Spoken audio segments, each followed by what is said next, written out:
So we're all loaded up and we're getting ready to head inland to the Casa De Paga river camps and what they're trying to do with these camps that they have up here in the backcountry. They have a bunch of claims up there. They have dredges and a camp, and they want to try to get people interested in coming up here and staying there. And what they want to do is like rent out the mining camp to maybe clubs or any groups of people really for a very reasonable price per month. So the people, miners could come up here, anybody could come up here. They could look for gold, they could use their dredgers, they could just hike around. Apparently there's a lot of bucket line dredges, old things to see up there too, so I'm really excited about all that. I'll show you the four-wheelers and stuff we got loaded up. This is the one I'll be using here, and Bruce, a guy that's going to be staying up there for a month, is using that one. I got some I got a six-wheeler there, and another one on that truck down there. There's going to be about 6 or 7 of us going up there. Just me and Bruce are going to be staying up there for the next 10 days, and then Bruce is going to stay for, I think, a whole month by himself, so that ought to be exciting. I wish I could do that, but oh well. I think 10 days will be plenty to find a bunch of gold. Boy, one of them's just born too.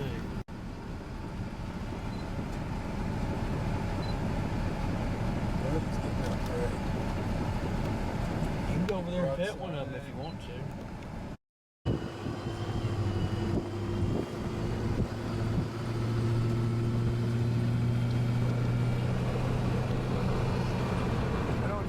Talking about wolves around here. Motel. Motel. Look at all the mosquitoes. Is that amazing?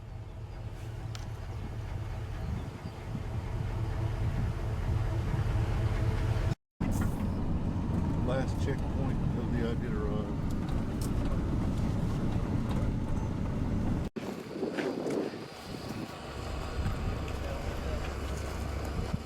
What you see behind me here is something they call the train to nowhere. These are some steam engines for, you know, the railroad and a couple flat cars that were brought up here to Alaska, I think around 1900, 1910. And the purpose was to connect the port, or the landings here on the ocean with the mining camps inland. But they had a big storm around 1910 and wiped out a bunch of stuff. Stranded these steam engines here, and they've been here ever since. Now the neat thing about it is these were actually used in Manhattan, you know, New York City, in New York.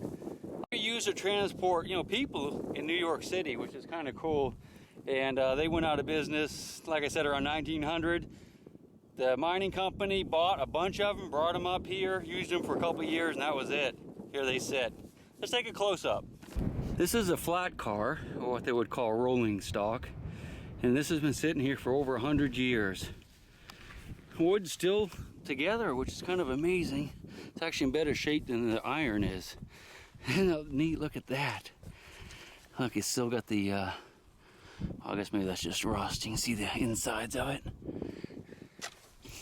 You see, these are rivets right here. This is how it's put together, and that, you can kind of date equipment by looking at the rivets because they quit using them in the early 1900s.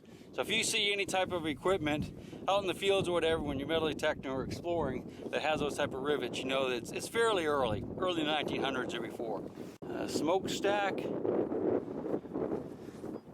I'm not sure what all the parts are, but it's rusting away, isn't it? Looks like, I'm not sure what that was used for. Pretty cool, huh? This is actually a little park that they have up here. So if you ever visit Nome, come out this way. It's not too awful far, and it's toward Council, and you can see all this stuff. It's pretty cool. This is also the location of a ferry that went over the Soloman River right here. And what I'm standing, well, what is behind me now, is one of the old ferry boats. You see how it's flat like that, and it's got the gears and stuff to pull it across the river. A giant chain. But yeah, that's the old ferry boat. I'm not sure how long that's been abandoned. We're just walking back here to get a quick picture of the steam engines. And I saw this little plover looking thing. Right there, he flew up and acted like he had a hurt wing. So I knew he had a nest in the area, so I stopped real quick and looked down. That's his nest right there. He's got 4 brown eggs. I'm actually zoomed. I'm a little ways away, so I didn't want to disturb him any more than I had to. There he is. He's just making a big circle around me, so I guess we ought to be moving on. Another interesting thing about up here is that at all these places where you can get to the water, pretty much, I guess it's the state puts out little life vests for the kids so that they can go swimming out there and not drown.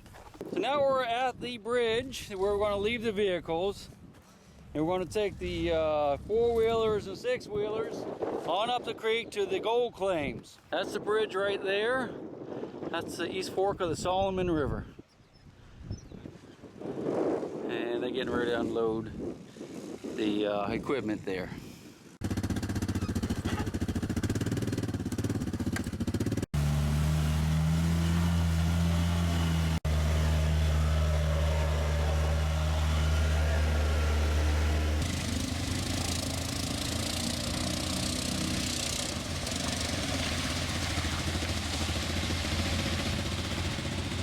So we're still working our way up the river, going through a few deeper holes. Two of the vehicles look like they got stuck down there, but I think they're out now. Pretty cool, isn't it? Beautiful up here.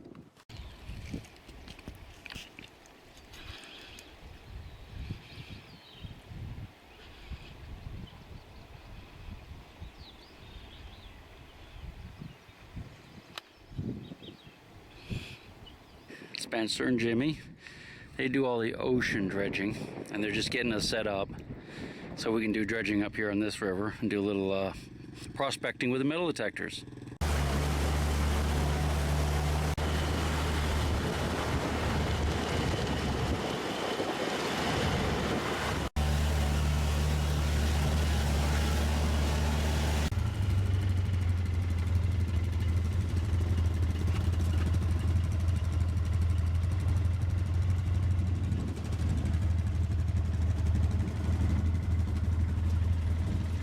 There's a big snowbank up here. It looks like it drops straight down into the river, so Jimmy's going to check it out to make sure we can get through before we commit.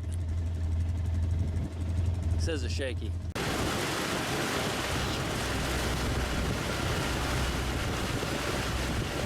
There's not really much of a trail coming up here. In some places you have to kind of blaze your own. That's why Jimmy's going in front, kind of looking for us. Thought the trail might go this way, but obviously this is just a giant tailings pile, and we're not going to go there. So we're going to backtrack and go back around probably and come up that side over there. We did see one set of four-wheeler tracks coming in, so we're not the first ones in here. And of course, you got to remember there are lots of claims all up through this valley. The Phillips have some claims that actually have cabins on them though, which makes them very unique, because the other people have to just put up tents and whatnot. You can't put up permanent shelters. This is mostly state land in this area. There's a little bit of patented stuff, which is private. But on state land, you can't put up a permanent structure. The claims that have buildings on them are really at a premium, and they were lucky to get these. That is the main trail right there, but we don't want to run over that ice because we don't want to fall through and get stuck. Oh, the crystals look pretty neat. Oh, that's cool. Look at that. Wish they were quartz. Wow. Kind of interesting looking. Yeah. The way it's thawing out. That's just from the melt, huh? Mm-hmm. Look at that. I've never seen that before. Not where like that. Superman lived. Right? Yeah, it does. Pretty neat. Yeah.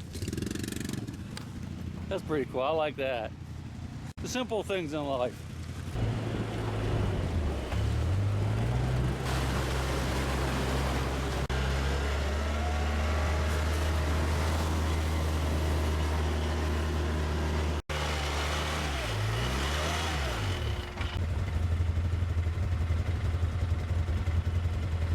Small bear. Looky there. You know what that is?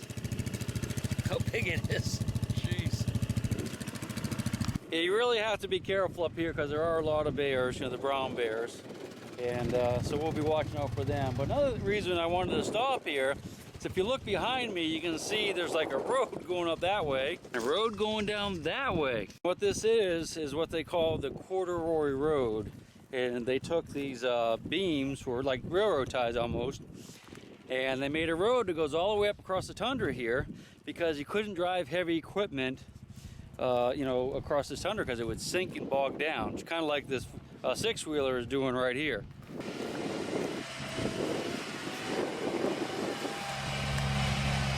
Very dry right now. It's not really that boggy, so they made this corduroy road. It goes for miles and miles and miles, and it might even be 100 years old. I'm not sure. You can see how they joined them here. They had the smaller pieces, and the joints going all the way down, and the same way on that side there.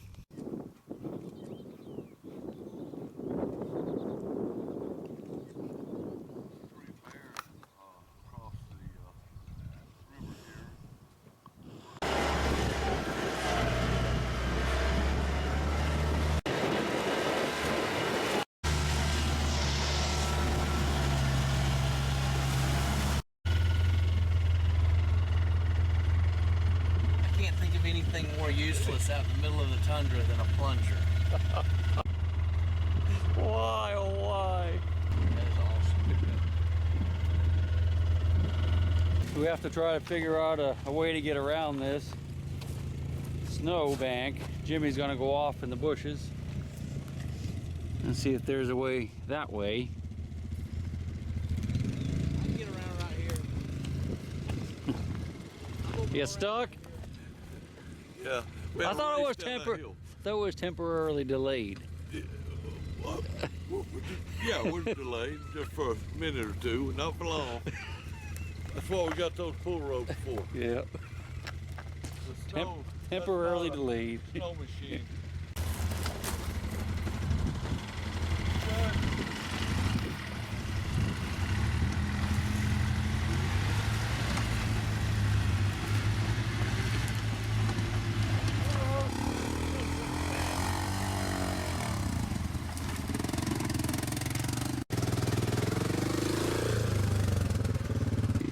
We're almost down to the what they call the Casa Camp on the Casadepaga River. Casa de Paga, house of hay. Spanish. Kind of weird, huh? This is an old GPAA camp. This is the original Casa Camp, and then the Casadepaga River is right there. And then we're going up to our claims, which are near Monument Creek on the Casadepaga. And it was where the couples went. That when the married couples come up, they didn't stay here with all these 100 guys that had an outhouse that had no sides on it. And so they went up there and they stayed at the couples camp. And that's we have those cabins. Let's just take a quick look around since we're here.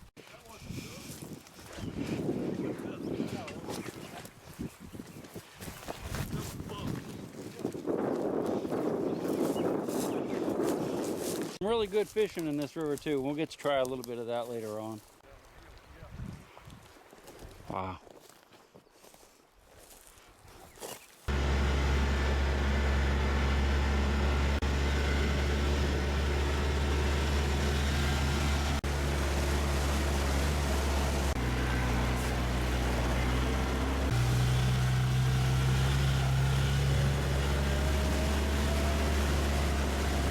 Jimmy messed up a little bit. He got himself in a hole with all my gear. I got your All my gear. Yeah. I say you done goofed. We'll get him out of there. I hope. Gonna throw his phone so it doesn't get it wet. because I'm not aiming low.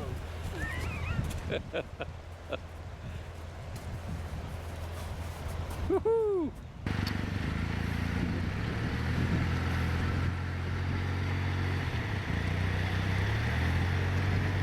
Don't go in right there.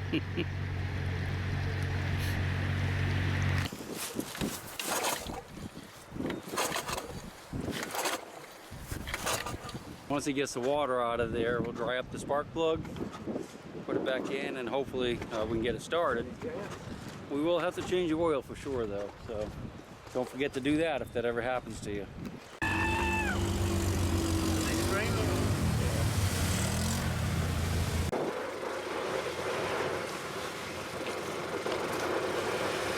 should we go up and look at that before he goes through it?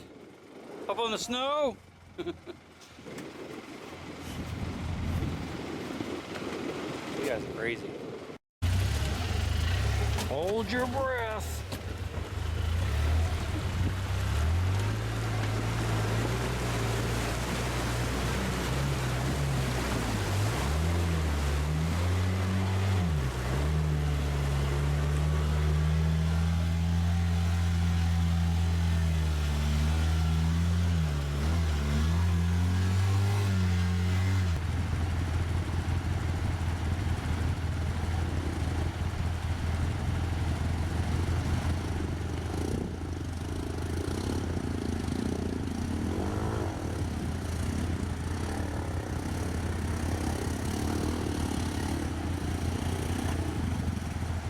Piece of cake, can of corn.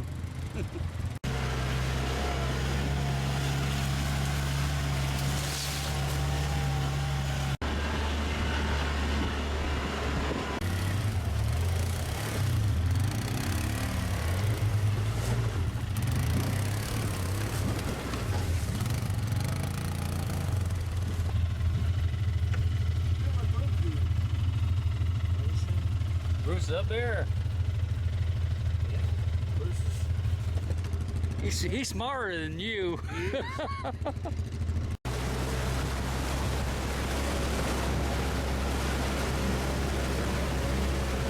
made it!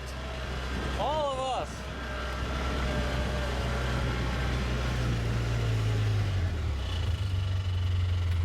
Welcome home. Nice. Now we can relax, right? So, you saw what it was like coming just to get here. Now, the river's a little bit up because it's early in the season yet and there's still snow melting. So it will go down a little bit. Well, up and down, of course, with the rains. It's called a monument camp because of those rocks up there. What was it called? Monument rocks.